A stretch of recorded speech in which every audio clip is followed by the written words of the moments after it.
కష్టపడి పనిచేసే వారికి పార్టీలో తగిన గుర్తింపు ఉంటుందని మరోసారి రుజువైందన్నారు కాంగ్రెస్ నేత అద్దంకి దయాకర్. తనను ఎమ్మెల్సీ పదవికి ఎంపిక చేయడం తన కష్టానికి దక్కిన ఫలితమన్నారు అద్దంకి దయాకర్. తక్కువ పార్టీ ఇచ్చిన గుర్తింపు అవుతుంది అది ప్రకటించిన తర్వాత. At the same time party ఏంటంటే అధికారము అవకాశం వస్తేనే పార్టీ లేకపోతే ఇంకో పార్టీ అనే స్థితిని ఒక రకంగా నా ప్రకటన చేంజ్ చేసిందని నేను అనుకుంటున్నా. అదే వారికి ఎక్కువ నా వైపు నిర్ణయం తీసుకోవడానికి అనుకూలమైందని నేను అనుకుంటున్నా. అనుకూలమవుతుంది. రెండవది పిసిసి ప్రెసిడెంట్ గారు కూడా ఇప్పుడు మా ముఖ్యమంత్రి గారు మొదటి నుంచి కూడా అవకాశాలు పనిచేసే వాళ్ళకి ఇస్తామని అనడం, తర్వాత పనిచేసిన వాళ్ళకే అన్ని రకాలుగా అవకాశాలు ఇవ్వడం అనేది నాకు కూడా వస్తుందని ఒక నమ్మకం అయితే ఉన్నది. డెఫినెట్గా సాయంత్రం వరకు అది రిపోర్ట్ వస్తుందనేది మనకు తెలుస్తుంది. ఏదేమైనా పార్టీ కొరకు మాలాంటి వాళ్ళని చూసి ఎక్కువ మంది నమ్ముకున్న పార్టీ కొరకు నమ్మకంతో పనిచేయాల్సిన అవసరం ఉందని అయితే నేను భావిస్తాను.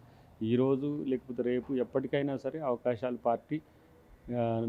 పార్టీని నమ్ముకున్న వాళ్ళకి ఇస్తుందని ఒక భరోసా ఇచ్చేందుకు కూడా పార్టీ నిర్ణయం తీసుకోబోతుందని నాకు అంచనా. పార్టీ నిర్ణయాల్లో సామాజిక సమీకరణాలు పార్టీ యొక్క ప్రయారిటీస్ అప్పుడప్పుడు మారుతుంటాయి. ఆ క్రమాన్ని మనం గమనంలోకి తీసుకోవాలి. పార్టీ ఒక నిర్ణయం తీసుకుంది అని అంటే కొన్ని అంశాలను దృష్టిలో పెట్టుకొని తీసుకున్న క్రమాన్ని మనం గమనిస్తే నిజంగా పార్టీ కొరకు మనం పనిచేసేదే వాస్తవమైతే దాని కొరకు నిజాయితీగా పనిచేస్తామని చెప్పి నేను చెప్పడం వల్ల అది ఎక్కువ ప్రజలకు బాగా అది ఇష్టమైంది. తర్వాత పార్టీకి కూడా ఇలాంటి కార్యకర్తలు ఉండాలి, నాయకులు ఎదగాలని చెప్పేసి ఒక ఆలోచన ఉండడం వల్ల ఇంతమంది పెద్దలు పోటీ ఉన్నా కూడా నా వైపు పార్టీ చూస్తుందని నేను అనుకుంటున్నాను. అది దాన్ని ఏంటంటే ఒక్కొక్కరు ఒక్కొక్క దానికి యాప్ట్ అవుతారు.